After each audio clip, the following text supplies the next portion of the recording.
Hello and welcome to the knowledge source. तो आज के सेशन में हम डिस्कस करेंगे फार्मर प्रोटेस्ट जो अभी इन एंड अराउंड जो दिल्ली के अराउंड हो रहा है। तो इस सेशन में हम जानने की कोशिश करेंगे इसमें सेंट्रल गवर्नमेंट का क्या स्टैंड है वो इस पूरे कॉन्टेक्स्ट में फार्मर प्रोटेस्ट जो हो रहा है, और जो फार्मर जो अभी प्रोटेस्ट कर रहे हैं उनकी डिमांड क्या है। और इसके साथ साथ हम थोड़ी बहुत डिस्कस करेंगे जो भी इसमें इन्वॉल्वमेंट ऑफ पॉलिटिक्स है। तो ये सब कुछ हम डिस्कस करेंगे। तो चलिए स्टार्ट करते हैं। स्टार्ट करने से पहले मैं आपको बता दूं, आप हमारे Telegram channel knowledge at source आकर जुड़ सकते हैं। आप हमें फेसबुक पर भी फॉलो कर सकते हैं www.facebook.com/knowledge@source। तो देखिए अभी जो प्रोटेस्ट हो रहा है दिल्ली के अराउंड, जो पूरे जो दिल्ली एनसीआर की जो बॉर्डर है जहाँ पे पूरे बॉर्डर जो दिल्ली में एंटर किया जाता है वेदर में भी फ्रॉम हरियाणा यूपी, तो उन सब एरियाज़ को ब्लॉक कर दिया गया है। और जिसके बाद जो फार्मर्स हैं उसी बॉर्डर पे बैठ के वहाँ पे प्रोटेस्ट कर रहे हैं। तो ये जो प्रोटेस्ट है अभी तक कोई भी ऐसा कंक्लूसिव पॉइंट पे अभी जाते हुए नहीं नज़र आ रहा है, क्योंकि अभी सेंट्रल गवर्नमेंट और फार्मर कम्युनिटी जो भी हैं उनके बीच में बात हुई है, लेकिन ये जो बात पे कोई भी एक कंक्लूसिव एविडेंस कोई नहीं निकल के आ रहा है। ठीक है। और ये जो अगर मैं बात करूँ ये प्रोटेस्ट स्पेशली अगर मैं बात करूँ पंजाब और हरियाणा में ये लोकलाइज्ड है। ये जो अगर मैं बात करूँ फार्मर्स जो पंजाब और हरियाणा ये दो स्टेट्स के हैं, वो वहाँ पे उनकी कुछ प्रॉब्लम्स या अपनी अप्रीहेंशंस है जिसके चलते वो फार्मिंग प्रोटेस्ट ये हो रहा है। ठीक है। सो अगर मैं बात करूँ आगे बढ़ने से पहले, सबसे पहले अगर आप देख लें कि एमएसपी क्या होता है, क्योंकि ये जो पूरे सेशन में आपको मैं अगर समझाऊंगा तो पूरे कॉन्टेक्स्ट समझने में आसानी होगी। तो देखिए, फूड कॉरपोरेशन ऑफ इंडिया जो एफसीआई के नेम से जाना जाता है वो परचेज करता है वीट और राइस फार्मर से। और ये जो भी मैकेनिज्म्स है जहाँ पे ये प्रोड्यूस, अगर सीड्स पहले खेत में डालने से पहले ही एफसीआई जो है वो बता देती है कि फार्मिंग की जो क्रॉप्स है जैसे वीट हो गया या राइस हो गया वो किस प्राइस पे ये एफसीआई खरीदेगी। तो ये जो मैकेनिज्म है यहाँ पे ये होता है कि अगर फार्मिंग कम्युनिटी को मान लो अगर कोई सिचुएशन में बहुत ज़्यादा प्रोडक्शन बम्पर क्रॉप आ गया, बम्पर मतलब एक्सेसिव क्रॉप, तो उस सिचुएशन में क्या होता है कि जो डिमांड है क्रॉप की वो मार्केट में क्रैश कर जाएगी। मान लो अगर सपोज करो एक नॉर्मल सीजन में मान लो एक ओनियन अगर आपको मान लो मिलता है 40 रुपये पर केजी, और किसी सीजन में अगर बम्पर क्रॉप की प्रोडक्शन हो गई तो उस सीजन में क्या मिल रहा है 10 रुपये पर केजी। तो उस सिचुएशन में फार्मर्स को बहुत ही लॉस्ट होता है, क्योंकि जो उनकी सीड्स में जो भी उनकी रिक्वायरमेंट है जहाँ पे एग्रीकल्चर से रिलेटेड एक्टिविटीज़ में, वो तो कॉस्ट उनकी लगेगी ही लगेगी। तो इस सिचुएशन में क्या होता है कि एफसीआई इन सब सिचुएशन से बचने के लिए एक मैकेनिज्म लेके आया था जहाँ पे हम उसे बोलते हैं मिनिमम सपोर्ट प्राइस, जहाँ पे कुछ फिक्स प्राइस पे फार्मिंग कम्युनिटी को ये हेल्प दिया जाता है। ठीक है। सो इसमें अगर मैं बात करूँ अभी के लिए ये क्रॉप जो है वो सिर्फ वीट और राइस ही है, और स्पेशली अगर कुछ एरियाज़ में जहाँ पे अगर ये वीट और राइस नहीं होती है उसके लिए अलग मिनिमम सपोर्ट प्राइस है। ठीक है। तो ये हर साल टाइम टू टाइम ये एफसीआई ये रिलीज़ करता है जो भी किस प्राइस पे ये खरीदेगा करे क्रॉप्स। ठीक है। और ये मिनिमम सपोर्ट प्राइस जो है वो गवर्नमेंट ऑफ इंडिया 1966 में ये स्टार्ट हुआ था, और एक्चुअली ये ग्रीन रेवोल्यूशन के कॉन्टेक्स्ट में ये सब कुछ स्टार्ट हुआ था। ठीक है। और अगर बात करूँ अभी अलॉन्ग विथ राबी और खरीफ क्रॉप जो है ये इनमें से मिला के अभी टोटल 25 ऐसे क्रॉप है जहाँ पे ये मिनिमम सपोर्ट प्राइस जो है वो वर्क करता है। सो अभी हम देख लेते हैं कि फार्म बिल जो है जिस पूरी ये इस कॉन्टेक्स्ट को समझने के लिए अभी आपको समझना पड़ेगा कि फार्म बिल जो 2020 का है वो क्या था। तो देखिए 3 बिल जो पास हुआ था वो फार्म बिल, वो पहला उसमें से जो अगर मैं बात करूँ 3 बिल एक्चुअली था। तो ये पहला था कि farm produce trade and commerce promotion and facilitation bill 2020। इसके बाद था farmer empowerment and protection agreement of price assurance and farmer service bill 2020। और इसके बाद तीसरा जो था एसेंशियल कमोडिटीज अमेंडमेंट बिल। तो ये 3 स्पेसिफिक प्रोविजंस थे जो इस बिल में ये इंट्रोड्यूस किया गया था, और ये अल्टीमेटली जो बिल था वो सितंबर में आफ्टर प्रेसिडेंट्स असेंट जो बिल ये जो एक्ट में बदल गया, यानी कि ये गवर्नमेंट के गैजेट में ये मेंशन हो गया। ठीक है। तो ये अब एक्ट बन चुका है, इसको रेगुलेट करना था।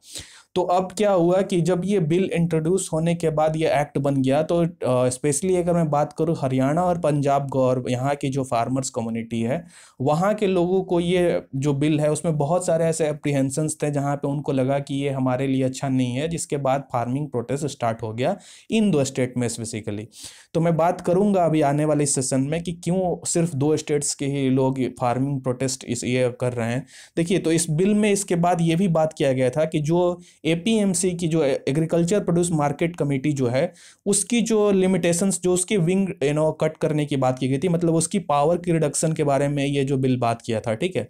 और इसके चलते क्या है कि जो प्राइवेट पार्टीज हैं उनको अलाउ करता है ऑनलाइन ट्रेडिंग में, जिससे क्या हो सकता है कि जो फार्मर कम्युनिटी हैं उनको डायरेक्टली अपने ऑनलाइन ट्रेडिंग जो भी बायर और सेलर्स को एक कनेक्ट किया जा सके। ये स्पेसिफिक प्रोविजन इस बिल में मेंशन किया गया था। इसके बाद जो मैं बात करूं, ये जो बिल है वो एक डिस्प्यूट रिसोल्यूशन मैकेनिज्म एक क्रिएट करने की बात करता है, जहां पे बायर जो है अगर कोई कंपनी है या कोई कॉन्ट्रैक्ट फार्मिंग होती है और इसके बाद फार्मर, दोनों के बीच में एक सब डिविजनल मजिस्ट्रेट की कोई कमेटी होगी, जहां पे अगर कोई ऐसे इशू इन केस हो जाते हैं तो उसको सॉल्व करने की बात कही गई थी। ये पूरी बिल है, आपको ये समझिए। अब हम डिस्कस करते हैं कि सेंट्रल गवर्नमेंट का इस बिल पे क्या स्टैंड है, specially in the context will talk about कि फार्मर प्रोटेस्ट जो हो रहा है। तो देखिए, सेंट्रल गवर्नमेंट ने कहा है कि ये जो बिल है वो एश्योर करता है कि फार्मर्स जो हैं उनको कॉन्ट्रैक्ट्स में आने की ये इजाज़त देता है, जहाँ पे क्या होता है कि बायर और सेलर, यानी कि बायर जो भी अगर कोई कंपनी है, मान लो एक कंपनी लेज है, वो अगर कंपनी पोटैटो खरीदती है तो वो पोटैटो डायरेक्ट वो किसी फार्मिंग कम्युनिटी से जाके मिल सकती है और डायरेक्ट एक दूसरे के बीच में वो बायर और सेलर के बीच में एक रिलेशन हो सकता है, जो कि पहले जो था वो एपीएमसी या फिर मंडीज के द्वारा होता था, जिसे हम एग्रीकल्चर प्रोड्यूस मार्केट कमेटी बोलते हैं, ठीक है। सो अब क्या होगा कि ये जो फार्मिंग है, यहाँ पे फार्मिंग कम्युनिटी जो है वो अगर एग्रीमेंट एक कॉन्ट्रैक्ट बेसिस पे भी एग्रीमेंट ये यहाँ पे लाने की बात की है सेंट्रल गवर्नमेंट ने, और ये बोला है कि इससे क्या होगा कि एक एडवांटेज होगा फार्मर कम्युनिटी को, क्योंकि जो भी प्राइस है वो क्रॉप सीजन से पहले ही एग्री हो जाएगा। तो इससे चलते क्या हो जाएगा कि अगर इन केस, अगर मान लो जैसा मैंने आपको बताया कि फार्मर्स जो हैं, अगर मान लो कोई प्राइस की किसी चीज प्रोडक्ट की प्राइस क्रैश कर गई मार्केट में, तो वहां पे जो अगर उनकी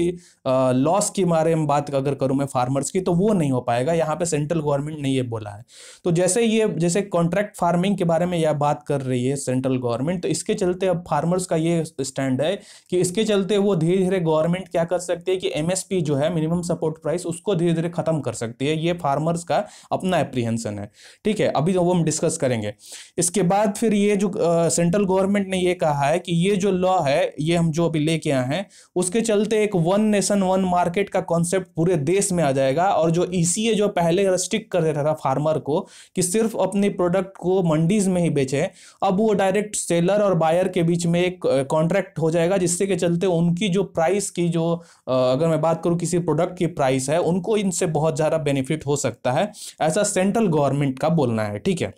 इसके बाद सेंट्रल गवर्नमेंट ने ये बोल रही है कि जो प्राइवेट प्लेयर्स इस एरियाज में हम ला रहे हैं, जहाँ पे प्राइवेट प्लेयर्स यहाँ पे कोई भी प्रोडक्ट को खरीद सकेंगे फार्मर से, इनसे क्या है, सिर्फ इफिशियंसी ही वर्किंग पैटर्न पे नहीं आएंगी, यहाँ तक कि गवर्नमेंट ये भी बोल रही है कि फार्मर्स की जो प्राइस है किसी चीज़ में उनको मिलेगा, वो अपने एक्स्ट्रा प्राइस मिल पाएगा और इनसे बहुत सारा बेनिफिट होगा फार्मर्स को। और स्पेशली हम देखें जो 2022 तक जो हमारा एक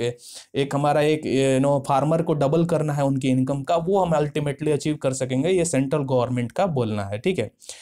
फिर देखिए जो मंडीज है, सेंट्रल गवर्नमेंट ये बोल रही है कि जो पहले जो हम मंडी जो बात करें, जो मंडीज थी एपीएमसी जो है वो रेगुलेट करती थी और एक मोनोपोलिस्टिक ट्रेड था, जहां पे क्या होता था कि कई बार हम ये देखते थे कि जो भी फार्मर्स हैं वो स्पेशली क्या करते थे, अगर मान लो कोई भी एक हमारे इंडिया के कॉन्टेक्स्ट में देखें तो 85% ऐसे फार्मर्स हैं जो कि मार्जिनलाइज्ड हैं, मतलब कि उनके पास 1 एकड़ 2 एकड़ से भी कम का जमीन है। तो इस सिचुएशन में क्या होता है कि जब उनके पास अपनी जमीन तक खेती के लिए नहीं है, तो उनकी जो प्रोडक्शन होती है वो बहुत ही लिमिटेड होती है, या तो अपने खाने के लिए करते हैं या फिर उससे थोड़ा सा ज्यादा। तो उस केस में क्या होता है कि अब ये गवर्नमेंट बोल रही है कि मान लो कि अगर वो प्राइस है या फिर वो अपने प्रोडक्ट को कहीं और भी बेच सकते हैं, ना कि सिर्फ मंडीज में ही।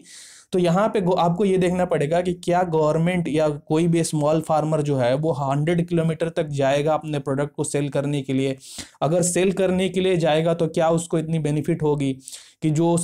उसके ट्रांसपोर्टेशन का कॉस्ट है वो निकल सके। तो इस सिचुएशन में क्या है कि फार्मर्स जो हैं वो बोल रहे हैं कि हमारा जो मंडीज था उसमें बेनिफिट अगर हमें थोड़ा सा ही होता था, लेकिन जो हमारे ट्रांसपोर्टेशन कॉस्ट था ये कट था, तो इससे हमें अल्टीमेटली फायदा होता था, ये फार्मर्स का कहना है। और गवर्नमेंट ये बोल रही है कि एपीएमसी जो मोनोपोलिस्टिक थी और रूरल एरियाज में, और अल्टीमेटली फोर्स करती थी जो फार्मर्स के लिए कि आप कम प्राइस पे अपने प्रोडक्ट हमें बेच दीजिए, वो यहाँ से मिडिल मैन को जो वहां से निकालने की बात बोल रही है सेंट्रल गवर्नमेंट, और उनका स्टैंड है। ठीक है,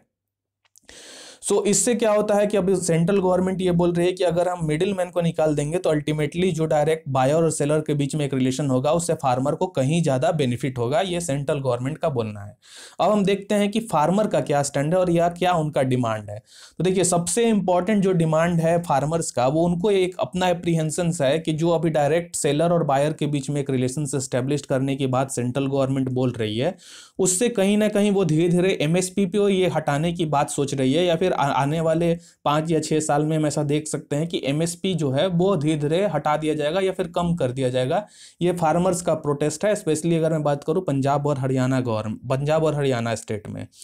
सो इसके बाद क्या है कि अगर मैं बात करूं, अगर आप रियलिस्टिकली देखें, एमएसपी जो पिछले 5-6 साल में एमएसपी कहीं बढ़ा नहीं है, ये कहीं ना कहीं एक सीमित एरिया तक, या फिर मैं बोलूं सीमित रेंज तक अभी तक ये रहा है लगातार पिछले 5-6 सालों में। और ये जो अगर बात करूं, अगर ये बढ़ भी रहा है तो बहुत ही एक्सपेक्टेड जो रेट होना चाहिए वो नहीं हो पा रहा है। अब मैं बात करता हूं कि पंजाब और हरियाणा और वेस्टर्न उत्तर प्रदेश के, तो यहाँ पे जो भी क्रॉप्स हैं वो एमएसपी के द्वारा ही या एमएसपी के प्राइस पे ही ज़्यादा प्रोक्योरमेंट किए जाते हैं एफसीआई के द्वारा। और इस केस में अभी फार्मर्स को ये लग रहा है कि अगर मंडीज इन केस जो भी हैं वो वीक हो जाती हैं, या फिर प्राइवेट पार्टनर्स जो प्राइवेट मार्केट्स हैं वो सुफिशिएंटली उनको अच्छे तरीके से मंडीज को रिप्लेस नहीं कर पाती हैं, तो उस केस में क्या होगा कि जो फार्मर्स हैं उनको डायरेक्टली डिपेंडेंट होना पड़ेगा, ये जो कम्युनिटी है, जो भी ये प्राइवेट प्लेयर्स हैं। और उस केस में क्या होगा कि उनको फार्मर्स को लग रहा है कि इनका एक्सप्लॉयटेशन जो है वो कहीं ज़्यादा हो सकेगा as compare to the mandis which was earlier. तो ये फार्मर्स का अपना स्टैंड है। और जो प्रोटेस्टर्स हैं वो अपना डिमांड ये कर रहे हैं कि जो पंजाब और स्पेशली हरियाणा और एमपी के कुछ स्टेट्स को, कुछ डिस्ट्रिक्ट्स में ये अपना, इनको ये लग रहा है कि ये जो टोटल एरिया जो मैंने आपको बताया, जैसे पंजाब और हरियाणा में टोटली जो भी क्रॉप प्रोक्योरमेंट होती है वो एपीएमसी यानी एफसीआई के द्वारा एमएसपी के रेट पे ही होता है। अगर कुछ और स्टेट्स जैसे कि बिहार और केरला और मणिपुर हो गए, ये एपीएमसी के कोई भी रूल्स नहीं मानते हैं और इनको डायरेक्ट अपनी सेल करने की प्रोडक्ट की इजाजत है, और इन स्टेट्स में वो सिर्फ एपीएमसी को बेचते हैं। तो ये केस था अभी यहाँ पे, इसलिए ही हमें देख रहे हैं कि कुछ स्टेट्स में कहीं भी ये प्रोटेस्ट नहीं हो रहा है, और कुछ एरियाज में, स्टेट्स में जहां पे एपीएमसी की जो रेगुलेशंस थी वो ज्यादा थी, जैसे कि पंजाब और हरियाणा में हो गए, तो उसके चलते यहाँ के फार्मर्स डिमांड कर रहे हैं। तो ये सिचुएशन है, क्योंकि इसके चलते ही यहाँ के 2 स्टेट्स के ही लोग ज्यादा डिमांड कर रहे हैं या फिर प्रोटेस्ट कर रहे हैं, और उनका अपना डिमांड है कि ये जो अभी तीनों लॉज हैं उसको हटाया जाए और एपीएमसी या फिर एमपीएसी बोलूं एमएसपी जो मार्केट, उसके लिए गवर्नमेंट से वो एश्योरेंस लेना चाह रहे हैं कि एमएसपी को आने वाले सालों में नहीं हटाया जाएगा और एक सीमित समय के बाद उसको इंक्रीज भी किया जाएगा। ये इनका डिमांड है, एक रिटर्न में ये लेना चाह रहे हैं सेंट्रल गवर्नमेंट से। तो अभी के लिए स्टैंड ये है, अगर मैं बात करूं कि 1 दिसंबर को गवर्नमेंट ऑफ इंडिया ने बुलाया था 35 जो भी एजिटेटिंग ऑर्गेनाइजेशन है, 35 ऑर्गेनाइजेशन, उनकी मीटिंग के लिए, और उसके बाद उस मीटिंग में कोई भी ऐसा कंक्लूसिव कोई बाहर चीज़ नहीं निकल के आ पा रहा है कि क्या किस तरीके से अभी आने वाले समय में इसको रिजॉल्व किया जाएगा। और गवर्नमेंट ऑफ इंडिया ने ये ऑफर किया कि एक हम छोटी कमेटी बना लेते हैं, स्मॉल कमेटी, और वो कमेटी आपके जो भी एप्रीहेंशंस है उसके बारे में हम देखेंगे और इसके बाद उसको रिजॉल्व करेंगे, लेकिन सबसे पहले आप जो प्रोटेस्टिंग या फिर रोड ब्लॉक किए हैं उसको आप हटा दीजिए, ऐसा गवर्नमेंट ऑफ इंडिया ने बोला था। और अभी के लिए ये है कि जो आज फिर कुछ जो फार्मर्स कम्युनिटी है वो गवर्नमेंट ऑफ इंडिया से बात हो रही है, और स्पेसिफिकली हमें देखना पड़ेगा कि क्या उससे निकल के आता है। जैसे फार्मर्स ने अपना एप्रीहेंशन जताया था कि जो न्यू लॉ है उसके चलते क्या होगा कि मिनिमम सपोर्ट प्राइस की जो रिडक्शन की हो सकती है या फिर गवर्नमेंट इसको हटा सकती है, और फिर हमें अपने बिग कॉरपोरेट्स जो हैं उनके मर्सी पे रहना पड़ेगा। ये टोटल सिचुएशन है। इसलिए ये जो स्टेट्स हैं, हरियाणा हो गया या फिर पंजाब हो गया, यहाँ पे ये दोनों स्टेट्स के फार्मर्स प्रोटेस्ट कर रहे हैं। तो ये पूरी सिनारियो थी जहाँ पे हमने कुछ देखा दोनों पक्षों का स्टैंड। सो अभी आने वाले में समय में हमें देखना पड़ेगा कि गवर्नमेंट ऑफ इंडिया इस इसमें कुछ पॉलिटिक्स भी इन्वॉल्व हो चुका है, क्योंकि डिफरेंट अभी रिसेंटली का न्यूज़ है कि आज ही का न्यूज़ है जहाँ पे फॉर्मर जो सीएम हैं, फॉर्मर सीएम थे पंजाब के, प्रकाश सिंह बादल जी, उन्होंने अपना पद्म भूषण अवार्ड जो है वो वापस कर दिया है। तो इसमें पॉलिटिक्स भी इन्वॉल्व हो चुका है, और कई लोग तो इसको पॉलिटिक्स को इस तरीके से देख रहे हैं कि इसमें अपना